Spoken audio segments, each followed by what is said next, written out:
Didibon tayo ng camel. Ito. Grabe, haba ng camel.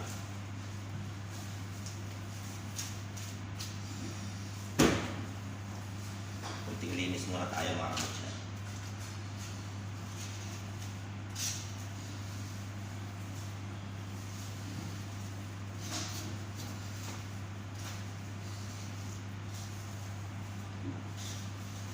Grabe ang haba nito. Gilos. Tanggalin natin dito siya.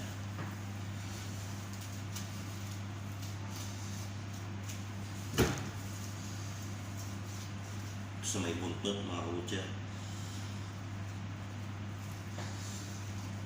Yan. Butas niya. Sa mga hindi pa nakapagdibon ng camel, panoorin nyo lang mga kabutsa.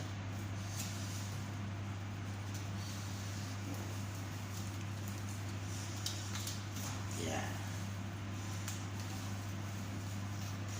Tanggalin natin ito dito. Yan. Malambot na yung karne niya mga kabutsa.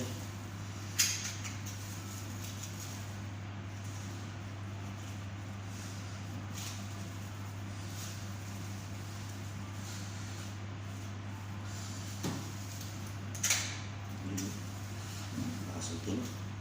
Tumama sa buto.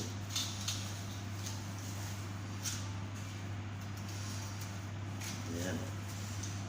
Kumalas na siya. Ayan, kumalas na. Kita niyo yung buto kumulas. Kumulas na yan mga kabutsa. Mabilis na yan. Yan. Kita niya.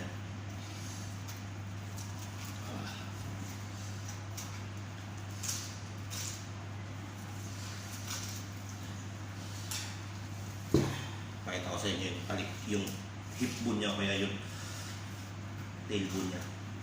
Gaano kalapad. Yan.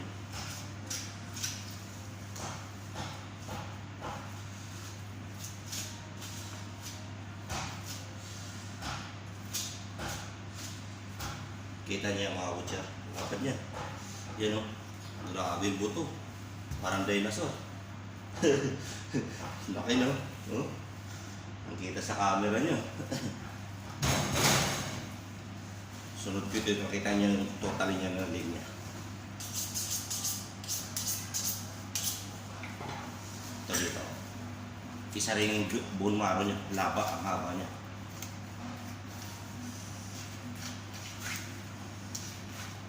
Yan.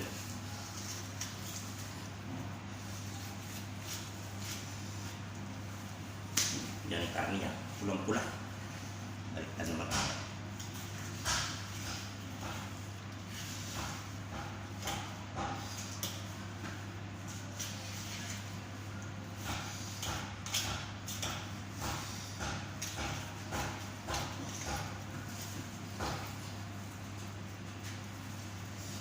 Minsan nag-vlog ako dun sa mga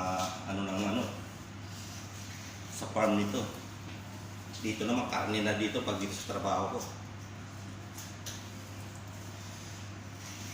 Kita nyo yung karne niya mga kabutsa. Natin ko to ha.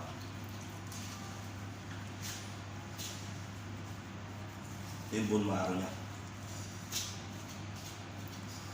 Mahaba. Yan o. Kita nyo? Grabe. Mga kabutsa.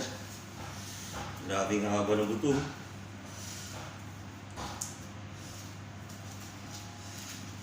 Pwede pang gym siya. Dumbbells. Yan o, kita nyo yung karne niya. Sa loob. Grabe ang quality. Yan o. Grabe. Yan. Yan yung buto niya. Yan, hanggang dito lang mga kabutsa.